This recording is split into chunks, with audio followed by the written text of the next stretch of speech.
First of all, take this equation, write this equation here. What is the equation? It's given n equal to, there is a negative sign, minus d into, there is n2 n1 subtracted and divided by x2 x1 subtracted.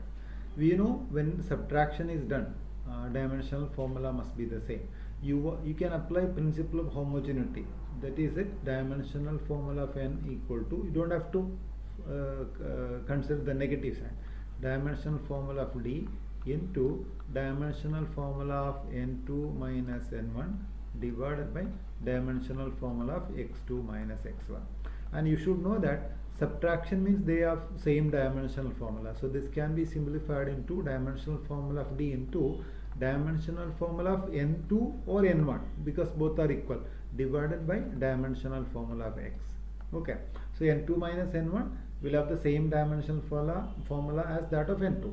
So we can now see that dimensional formula of d, which is required in the question, d here is a cross multiplication of this x and this n divided by n2. So that is dimensional formula of n into dimensional formula of x divided by dimensional formula of n2. Now it's time to find out what is the meaning of dimensional formula of n. What is n given?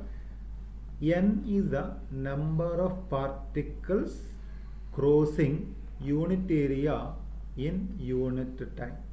So this n is number of particles per area. So suppose n number of particles are there. N is a number by area by time. Number of particles per area per time, n by 80. N by 80. So n has no dimensional formula. So dimensional formula will be that of this whole thing. And this will be A. A is area, L square, but it will come to the top. That will give you L raised to minus 2. T will come to the top. That will give you L raised to minus 1. This is the dimensional formula of n. Again, n is the number of particles crossing per unit area unit time. That's it. N by 80. Now what is the other n1 and n2? n1 or n2 both are equal. n2 and that is equal to dimensional formula of n1. That is nothing but some number of particle per unit volume. So that means you should divide it by volume. So this is the dimensional formula. And n is number, v is volume. Volume has got a dimensional formula L raised to minus 3. So we got the dimensional formula of n2 and n1, and that is of x. What is the dimensional formula x? It's given that x-axis. Axis means its length. x1 and x2. X-axis means its length. So here say x2 and x1 both.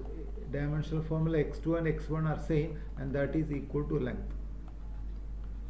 Now we can apply in the last equation. Therefore, dimensional formula of n is equal to dimensional formula of d is equal to dimensional formula of d is equal to dimensional formula of n. N, we know that one. It's a L square t raised to minus 1 into that of x. X is L, and you should divide this by that of n2. N2 and n1 is L raised to minus 3. Okay, so we have L square here, L here, L raised to minus 3 here.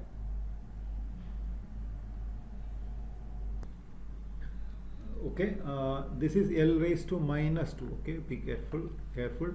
N, dimensional formula of n is L raised to minus 2 into L by L raised to minus 3. What will happen? This L raised to minus 2 into L will give you L raised to minus 1 into T raised to minus 1 by L raised to minus 3.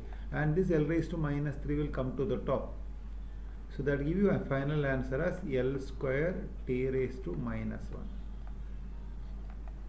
This is the answer.